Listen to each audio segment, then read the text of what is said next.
Since 2017, Opportunity International UK has been implementing, together with its national partner Rwanda Bank, a microfinance international development programme supporting smallholder farmers and micro-entrepreneurs in the western and southern provinces of Rwanda.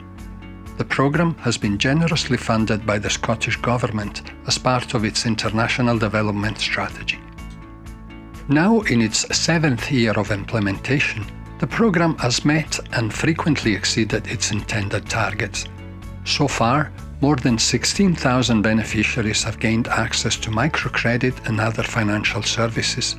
They also benefited from training on entrepreneurship, financial management, and good agricultural practices. 2 independent evaluations showed significant, measurable impacts on livelihoods. The only area where the programme has had challenges right from the beginning was youth inclusion. For several social, economic, and cultural reasons, people between the ages of 18 and 34 are a particularly difficult group to reach with development interventions. It quickly became evident that a different approach was needed in order to support this sector of the population.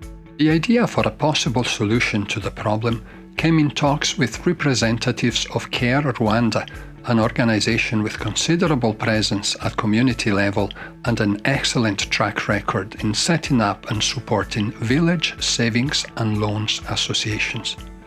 As it is very difficult for youth to become members of established associations, the idea was to trial the creation, from scratch, of groups specifically dedicated to people in the 18 to 34 age range. The Scottish Government agreed to the reprofiling of part of the budget for this new activity, and OI UK contributed some of its own funds. In January 2020, a new, parallel, independent but closely related project was launched, aiming at the creation of YSLAs, Youth Savings and Loans Associations. CARE extension workers were to recruit potential members and create a relatively large number of YSLAs at village level. After providing extensive training, facilitation and support, at the end of an initial 2-year period, the 50 best performing groups, comprised of about 1,000 youth, were then to be passed on to Rwanda Bank for the provision of formal financial services. From early on, it became clear that the project was producing better and faster results than anticipated. Dozens of groups had been created and were functioning by the end of year 1, and more than 200 by the end of year 2. A 6-month extension was then agreed to give the project the final push. At the end of 2022, 3 years after inception, the YSLA project was thoroughly evaluated by independent consultants. Their findings were extremely positive.